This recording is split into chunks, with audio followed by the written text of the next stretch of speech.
Amigos televidentes, muy buenas noches. Como todos los martes estamos junto a ustedes en este programa, su programa Diálogos, programa producido por el Instituto de Estudios de las Culturas Andinas y que lo que busca es promover, incentivar una reflexión crítica sobre los fenómenos de la interculturalidad, la descolonización, la diversidad. Todo orientado hacia buscar un horizonte de futuro, un horizonte de sentido, en la cual las diferentes matrices culturales, las diferentes identidades comulguen, se conjuguen, interactúen de manera recíproca, de manera horizontal y solidaria. Y bueno, y el día de hoy tenemos un programa especial, como todos los martes, ¿no? Programas especiales dirigidos a tocar estos temas. Vamos a hablar ahora en este primer bloque sobre lo que es el cambio climático, ¿no? El cambio climático, que se trata de uno de los temas más palpitantes de los últimos años y que algunos le toman importancia, otros no, pero hay que saber aquilatar este gran cambio que está surgiendo en la humanidad, ¿no? Y que tiene reflejos y consecuencias, causas y consecuencias muy importantes.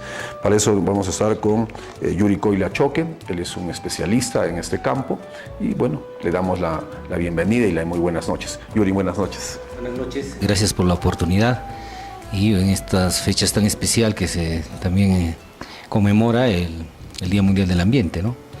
Es oportuno, creo, hablar también de estos temas muy vigentes ambientalmente. Así es. Y bueno, y tenemos un video preparado por nuestro equipo de producción. Nuestro equipo de producción, como ustedes siempre saben, prepara videos que matizan un poco la conversación, el diálogo que se establece, y son videos un poco para también reflexionar y conversar alrededor de ellos, ¿no? Yuri, vamos a ver entonces este video y bueno, vamos a conversar alrededor del tema y también dialogando de alguna forma también con quienes han sido entrevistados. Vamos a ver el video. Bueno, el cambio climático en realidad es un fenómeno que se ha producido siempre, ¿no? Sin embargo, lo que no se ha producido siempre es que sea con esta intensidad, con estas consecuencias y con esta indiferencia. O sea, realmente nuestra civilización ha logrado cosas que no se han logrado en millones de años y no son cosas positivas. O sea, ha logrado que los gases de efecto invernadero aumenten en tal cantidad en la atmósfera que la temperatura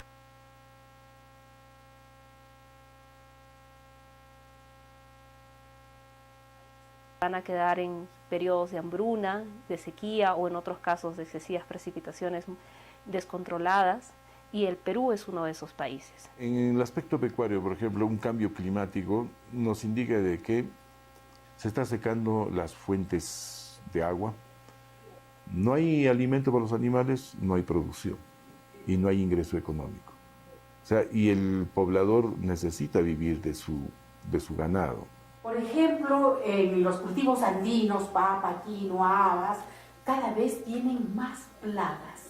¿Por qué? Porque los insectos se adecúan a las condiciones climáticas. Desde hace mucho tiempo ya el hombre ha comenzado en la época industrial a generar recursos para el bienestar del hombre mismo, pero descuidó prácticamente lo que es el medio ambiente. Entonces eso ha acelerado de que ese desequilibrio se haya presentado con mayor brusquedad. Ha aumentado 1 o 2 grados a nivel del globo terráqueo, la temperatura, y esto estamos teniendo las consecuencias. O sea, ha cambiado totalmente el comportamiento de lo que era antes, un ciclo normal, ahora se está acelerando a un desorden. Que históricamente nosotros hemos elegido un modelo de desarrollo basado en los combustibles fósiles. Es un modelo de desarrollo que ha pensado que era infinita la capacidad de la naturaleza para adaptarse a estos procesos. Y un modelo de consumo. O sea, mientras nosotros, por ejemplo, todavía dependamos tanto de los combustibles fósiles, esto no va a parar. Y lo que de fondo, la causa que me gustaría decir a mí personalmente, es porque hemos considerado que los ecosistemas y los seres vivos son mercancías. Que podíamos comercializarlos y creernos dueños de interpretar y de controlar los procesos naturales, y no es así. Bien, hemos visto rápidamente en este video en el que ha habido algunas autoridades de la universidad, decanos y también una activista. ¿Tu impresión de estas opiniones, Yuri, al principio? Sí, efectivamente el hombre pues está interviniendo directamente en acelerar este proceso, ¿no? Como bien decían en la entrevista, la Tierra cíclicamente ha pasado por procesos de calentamiento y también de enfriamiento, pero eso se han dado en millones de años, ¿no? En nuestra actualidad el hombre está acelerando ese proceso, en este caso el calentamiento, ¿no? Como con el consumo excesivo pues, de combustibles fósiles, generando desbalance, por ejemplo, en el ciclo del carbono y de otros gases que contribuyen al calentamiento global. Entonces, situación que, disculpa bueno, que te interrumpía, pero situación que se ha presentado en los últimos años, ¿no? Incluso conversábamos un poco antes de la salida al aire, de que en realidad en un periodo corto de tiempo, la especie humana, el hombre, ha generado ese cambio, ¿no? Así es, si nosotros vamos a los inicios de la Tierra, del planeta, la atmósfera que tenía el planeta era completamente hostil a la vida, ¿no? La naturaleza comenzó a generar un equilibrio y generar las condiciones adecuadas para que se genere la vida. Por ejemplo, había exceso de carbono en la atmósfera. A la naturaleza le costó millones de años capturar ese carbono y fijarlo en el fondo de los océanos y en otros lugares. De tal manera que ahora el hombre, al explotar los hidrocarburos, por ejemplo, fósiles, al explotar, por ejemplo, la caliza, la fabricación del cemento, estamos liberando en muy corto tiempo este carbono que a la naturaleza le costó, por ejemplo, bastantes millones de años en fijarlo, ¿no? Claro, y por una acción directa de la mano del hombre, ¿no? Así es. O bueno, de la especie ha hecho el eso. proceso de industrialización, ¿no? Que se da después de la Segunda Guerra Mundial, ¿no? Claro, particularmente eso, ¿no? O sea, como que una vez concluida esos periodos de industrialización, vemos esa afectación tremenda que se ha dado al medio ambiente. Pero también, ¿no crees tú que detrás de esto, y bueno, después de la pausa vamos a conversar quizás un poquito más, pero una pequeña introducción, no es en realidad que sea pues la humanidad en general la que hace eso, ¿no? Sino es de determinada actividad industrial y determinada actividad industrial en particular, algunas más que otras. Así es, en realidad son los países industrializados, ¿no? Que son los que más contribuyen en la emisión de gases de efecto invernadero, que se denomina, ¿no? Que finalmente contribuyen al calentamiento global. Y bueno, nuestro país obviamente es un país todavía en vías de desarrollo, sin embargo hay algunas actividades que sí de alguna manera contribuyen también a este proceso. Obviamente la responsabilidad recae principalmente en los países desarrollados, ¿no? Que son los que son más incentivos en generar, en consumir hidrocarburos fósiles y otros combustibles que también van generando estos gases que están produciendo el calentamiento de la Tierra más acelerado, ¿no? Bueno, y a propósito de eso, en los últimos días había una decisión del presidente de los Estados Unidos, que bueno, se supone que lo que tú me mencionabas, ¿no? Los países industrializados, tanto Estados Unidos como China, son los que realmente contaminan más. Y precisamente había una decisión del presidente de los Estados Unidos de retirarse pues, de esta convención que se desarrolló en París a favor, bueno, en la lucha contra el cambio climático. Y bueno, es una cosa que va a afectar seguramente de aquí para adelante, ¿no? Porque se nota que eso va a traer consecuencias. Pero un poco para conversar de eso, lo vamos a hacer luego de la pausa comercial. Luego hacemos una pausa comercial y vemos esta decisión que ha tomado los Estados Unidos de quitar cuerpo con respecto a las responsabilidades del cambio climático.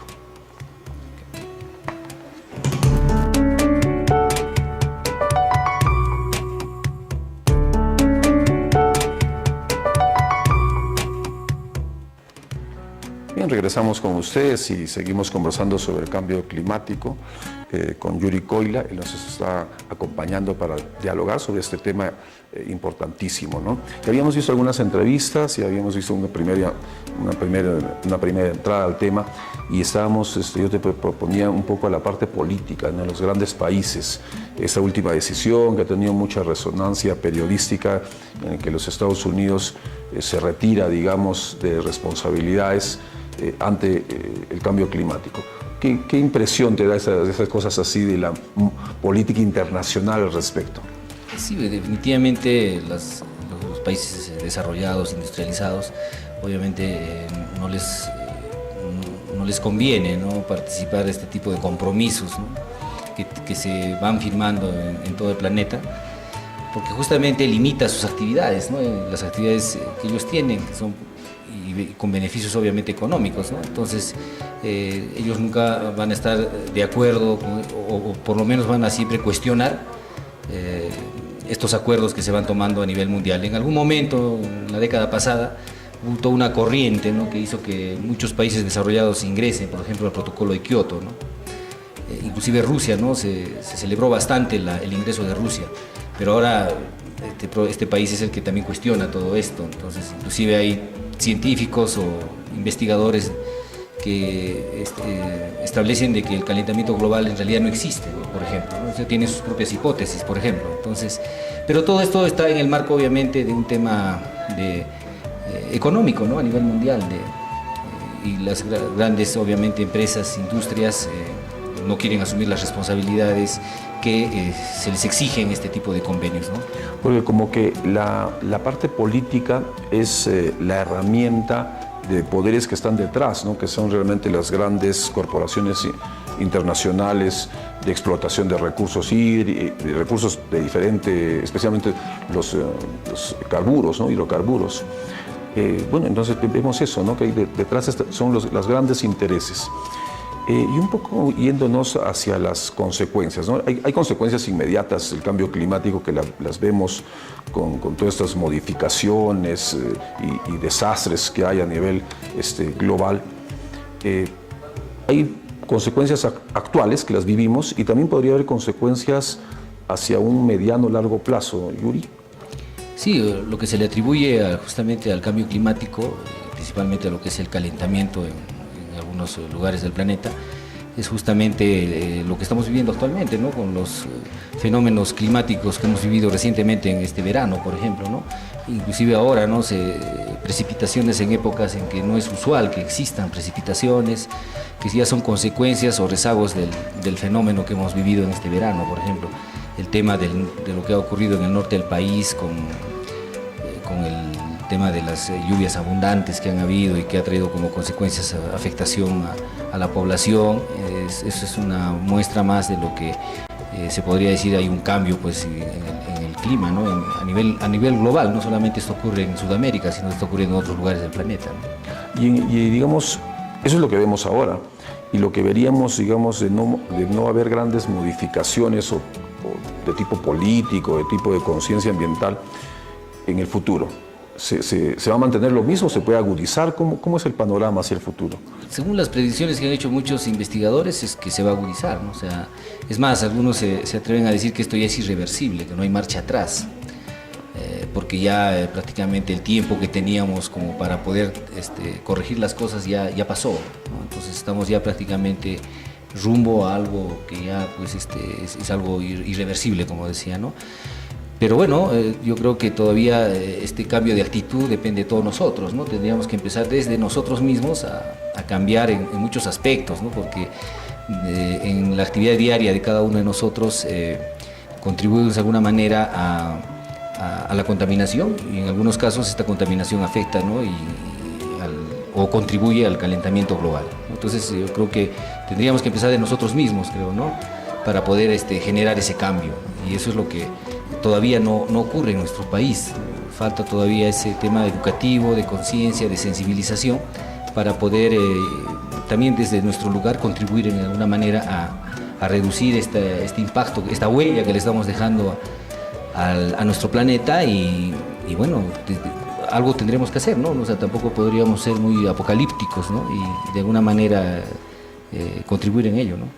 Y digamos, en el caso, entras un poco a ver el aspecto de nuestros países, ¿no? Países como los nuestros, que de alguna manera somos países que le seguimos la corriente, pues, a las grandes decisiones internacionales, ¿no?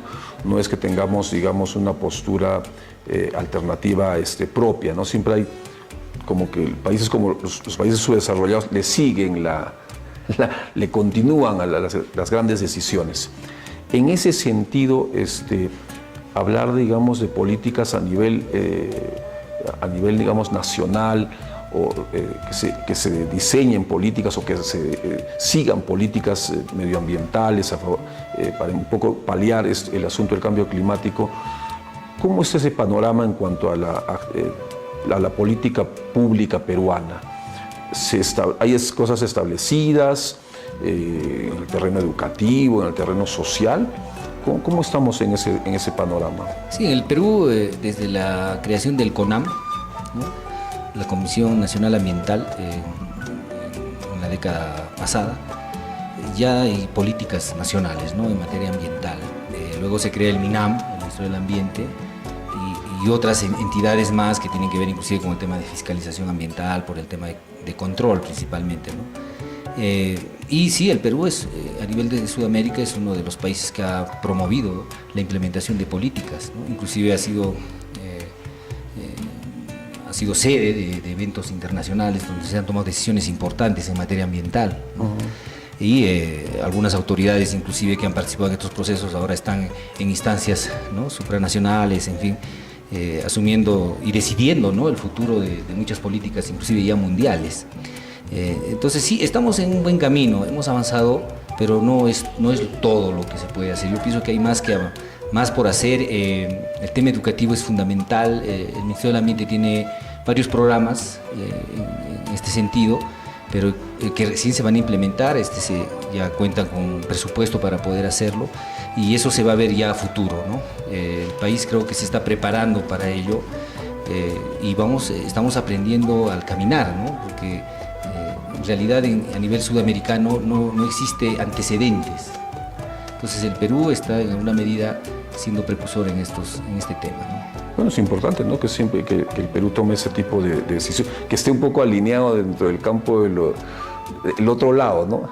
El lado de más medioambiental, ¿no?, que está del lado, digamos, estrictamente de la explotación de recursos de manera, pues, indiscriminada, ¿no? Aunque bueno, de eso vamos a hablar en el siguiente tema, pero yo lo dejamos ahí. Yuri, te agradecemos tu presencia. Tú eres jefe de la OEFA, cumples un importante papel. Esperemos que el trabajo que se hace en OEFA sea un trabajo, pues, consecuente, responsable, como se espera, ¿no? Inclusive que ahora que se le han regresado algunas atribuciones que había perdido OEFA.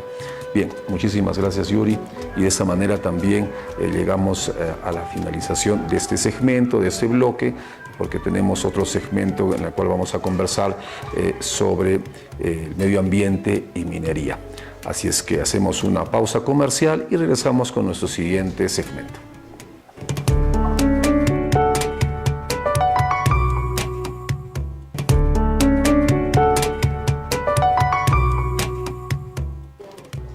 Bien, entramos ahora a nuestro siguiente segmento, nuestro siguiente bloque, en el cual tenemos también preparado otro tema, y en ese caso vamos a hablar de minería y medio ambiente.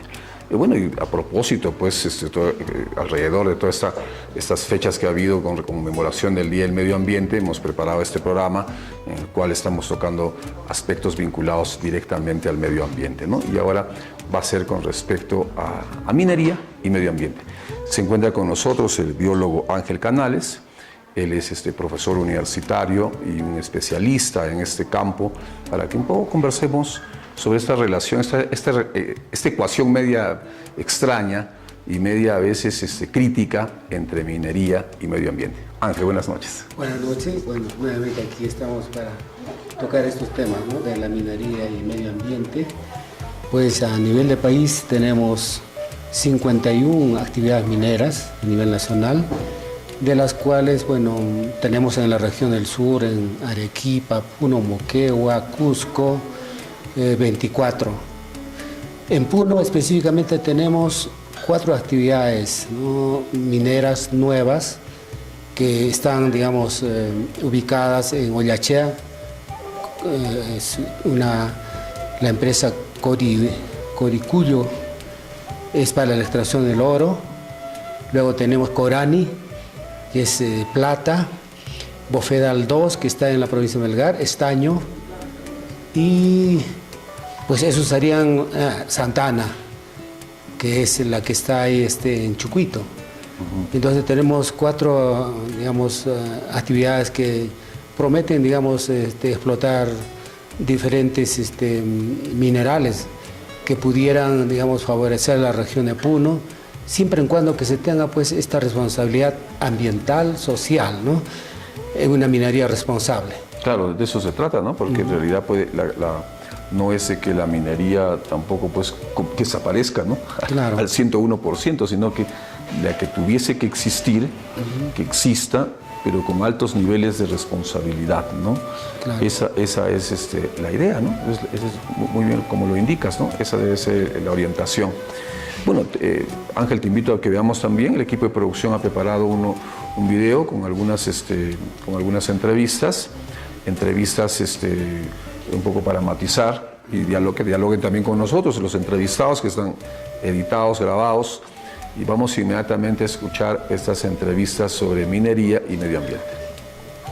Nuestro país actualmente depende principalmente de la actividad minera, en términos de PBI, de ingresos fiscales directamente aportados.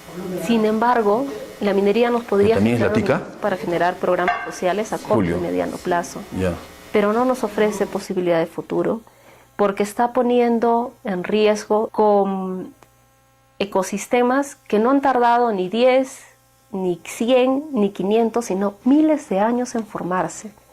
Cuando la actividad minera se pone en zonas de cabecera de cuenca, pone en riesgo bofedales, pone en riesgo lagunas, ojos de agua, es como si estuviéramos diciendo no tenemos calentamiento global y no somos el tercer país más vulnerable al cambio climático.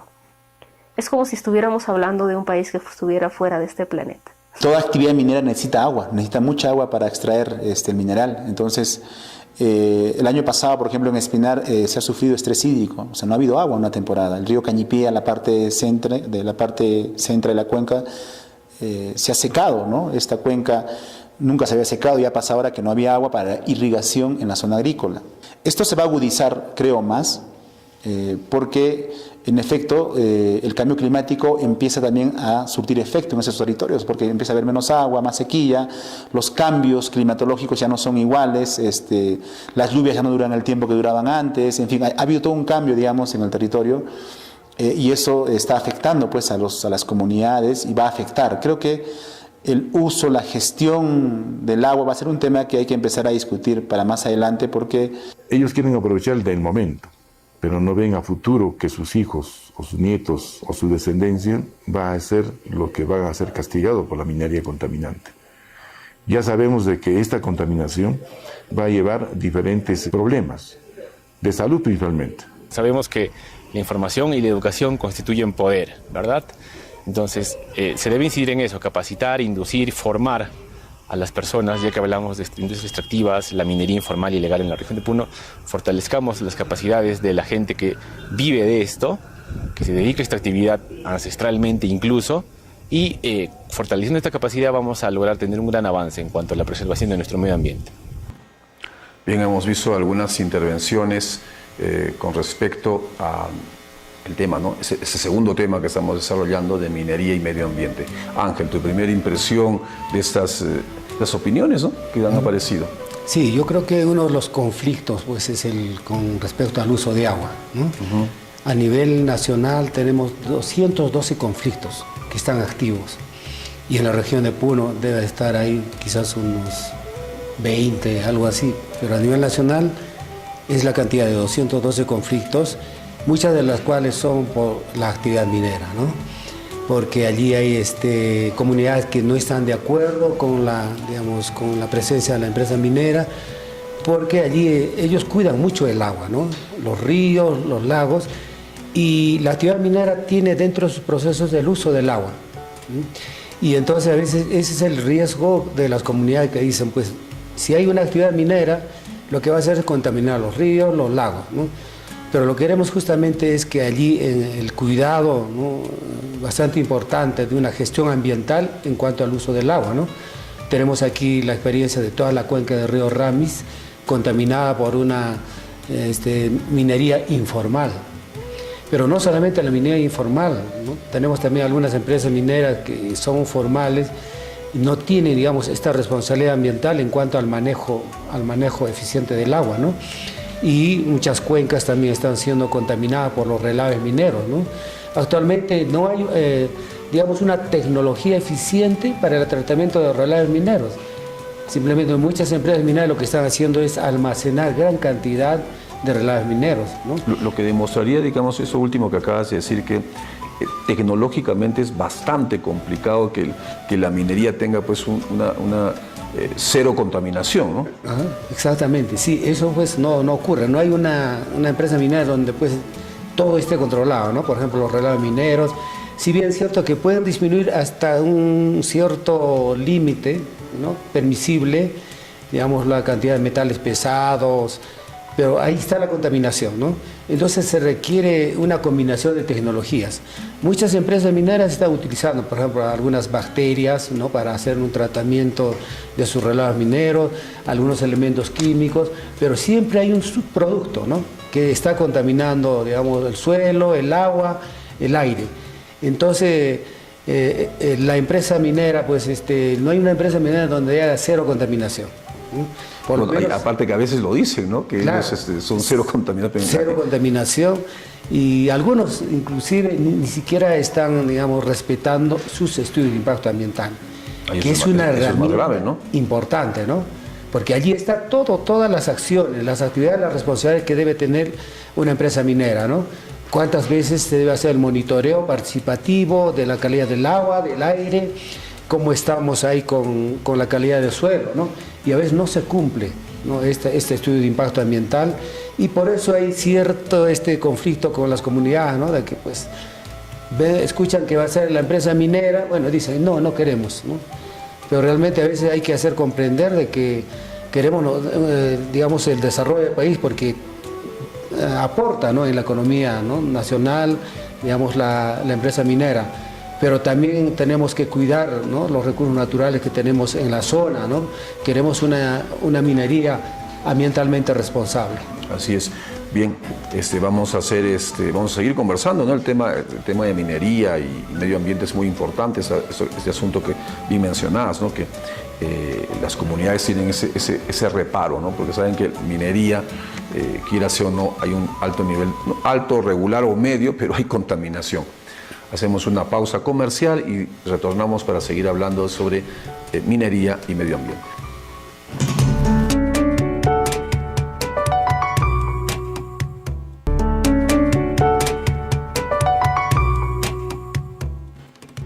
Bueno, y seguimos conversando sobre minería y medio ambiente con el biólogo Ángel Canales. Y bueno, conversábamos también en el intervalo de todas estas posibilidades. Ponías un ejemplo de que a veces la actividad minera, no solo es actividad minera, que en el caso de Puerto Maldonado, que no solo es actividad minera, sino también tala de bosques sobre actividad minera. Ese detalle, Ángel. Exactamente, ¿no? Tenemos ahí deforestación en Puerto Maldonado, ¿no? A nivel del país, en los últimos 15 años, hemos deforestado 2 millones de hectáreas. Y algunas por actividad minera, otras por actividad, digamos, agropecuaria, por actividades, digamos, humanas, ¿no? Pero vea que el Perú es un país de bosques naturales, ¿no? Claro. Casi el 69% del territorio es bosque, ¿no?, que está en la Amazonía, ¿no? Son 69 millones de hectáreas que tenemos de bosques, pero eso no estamos nosotros, digamos, manejando en forma eficiente, ¿no? El ejemplo que tenemos es Madre de Dios, ¿no?, una tala indiscriminada por una actividad minera informal. Lo que significaría un doble impacto, ¿no? O sea, tala de bosques para entrar encima con la actividad minera. O sea, es una... Tala de bosques, actividad minera, contaminación del agua, uso del mercurio, que es un contaminante. Ese uso del mercurio lo que hace es matar todo lo que es la flora y fauna acuática y la contaminación que puede ocasionar luego al consumir, ¿no?, las personas esas especies que tienen, digamos, alto contenido de mercurio, ¿no? Es un riesgo para la salud. Y eso, bueno, veíamos también, conversábamos que no solamente es del lado de la empresa minera formal, ¿no? O sea, mejor dicho, no solamente es del lado de la empresa minera informal, sino también de la formal. Claro. Pero en el caso de la minería informal, tengo la sensación de que a veces es también, o sea, cada uno contamina a su manera, ¿no? Exacto. Son diferentes niveles y formas de contaminación, pero resulta que en la actividad minera informal a veces las consecuencias son más fuertes, pueden ser más fuertes. Son más fuertes porque ellos no tienen, digamos, políticas ambientales, no tienen estudios de impacto ambiental. Por lo menos la formal tiene, ¿no? Sus estudios de impacto. Impacto ambiental, de alguna manera cumple. Yo creo que ahora con la OEFA, ¿no? Que hace un seguimiento más estricto, tienen que cumplir sus estudios de impacto ambiental, ¿no? Hay multas que la OEFA pues, puede, digamos, imponerlas, que son muy altas, ¿no? Y entonces muchas empresas mineras ya se están cuidando de que tienen que cumplir estos estudios de impacto ambiental. Claro, ahí y ahora que hace poco nomás se han restituido algunas funciones que la OEFA se le recortó, ¿no? Claro. Especialmente esas posibilidades sancionadoras, ¿no? Que se le habían recortado y ahora que ha recuperado. Pero tú consideras que, digamos, ¿es suficiente lo que se hace o por ahí falta algún tipo de política pública medioambiental o política medioambiental que sería importante introducir? Tenemos muchas leyes ambientales, ¿no? Bueno, eso sí. Muchas leyes. Pero entonces, ¿de quién depende, ¿no? Este cumplimiento de esas leyes ambientales? Son del gobierno central, del gobierno regionales y de los gobiernos locales, ¿no? Finalmente no se exige, ¿no? El cumplimiento, ¿no? O las instituciones que tienen que hacer cumplir, como la OEFA, la Fiscalía Ambiental, ¿no? Y las instituciones que están relacionadas para hacer cumplir estas leyes ambientales, ¿no? Lamentablemente muchos de las instituciones simplemente lo dejan de lado, ¿no? Uno por desconocimiento y quizás otro porque realmente no están sensibilizados de los impactos que puede ocasionar al medio ambiente, ¿no? Por ejemplo, el contaminar toda una cuenca, ¿no? El río Ramis, que es toda una cuenca que está contaminada, y luego eso llega al lago Titicaca. Y en el lago Titicaca tenemos ahí especies hídricas que son aprovechados, ¿no? Por toda la población que vive en el anillo circunlacustre. Entonces hay una contaminación, ¿no? Por el consumo de esas especies, ¿no? Como el carachi, el pejerrey, la trucha. Inclusive ya se han encontrado trazas, ¿no? de mercurio, de plomo en la totora, ¿no? Que la población utiliza como forraje para alimentarlo. Y eso que acabas de decir de que se han encontrado trazas en la totora, ¿es por alguna cualidad especial que la totora tiene de absorción? ¿O? Exactamente, ¿no? La totora absorbe metales pesados, ¿no? Muchas de las plantas absorben metales pesados, ¿no? Entonces lo que queremos es allí que esta absorción que hace estas plantas de algunos metales pesados no sobrepase los límites máximos permisibles, ¿no? Entonces ya se han encontrado estas trazas, entonces ya podemos estar indicando que la totora, que sirve como forraje para los animales, pues ahí va a hacer la acumulación de este metal pesado. Y finalmente nosotros consumimos la carne de ese vacuno alimentado con totora, y allí viene la acumulación, ¿no? De ese metal pesado, y cada vez se va sumando. Se genera ahí un círculo, no ni solo vicioso, sino un círculo mortal, ¿no? Exactamente. Alrededor. ¿No? Pero también uno se pone a pensar, Ángel, de ese aspecto de carácter un tanto social, ¿no? Detrás de la actividad minera hay una gran cantidad de familias, especialmente en la pequeña minería, hasta en la minería llamada artesanal, informal. Hay una gran cantidad de familias que están detrás de esta actividad, ¿no? Y uno puede suponer que establecer políticas mucho más fuertes y mucho más recias afectaría, ¿no? a esta gran cantidad de familias que están alrededor de esas actividades, pues, que en el caso de la minería informal son actividades ilícitas, ¿no? ¿Cómo ves ese aspecto, ¿no? De que es cierto, hay actividad minera contaminante, pero también hay muchas familias alrededor, ¿no? Exactamente. Yo creo que allí se requiere, digamos, esta política de concertar, ¿no? Ellos que se formalicen, ¿no? Pero si está la minería informal donde nadie no controla el uso de reactivos, de metales y los relaves mineros, ¿no? Entonces, lo que queremos es que haya políticas de concertación, ¿no? Para que esta minería informal pudiera formalizarse, ¿no? Y evitar, digamos, el tipo de contaminación que están ocasionando, ¿no? Estamos de acuerdo de que en la actividad minera informal hay muchas familias. Por ejemplo, en En Ananea, en la Rinconada, pues se mueve casi como 40.000 personas en forma diaria. Y detrás de ahí está la actividad minera de la producción del oro, ¿no? Entonces quizás no podemos cortar así, ¿no? Pero sí indicarles de que ellos tienen que formalizarse, ¿no? Respetar las leyes ambientales.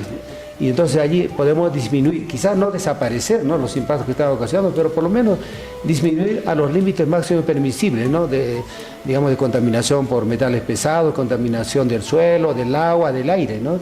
Entonces creo que así, en forma concertada, podemos nosotros de que estas familias pueden formalizarse, ¿no?, esa actividad informal que realizan.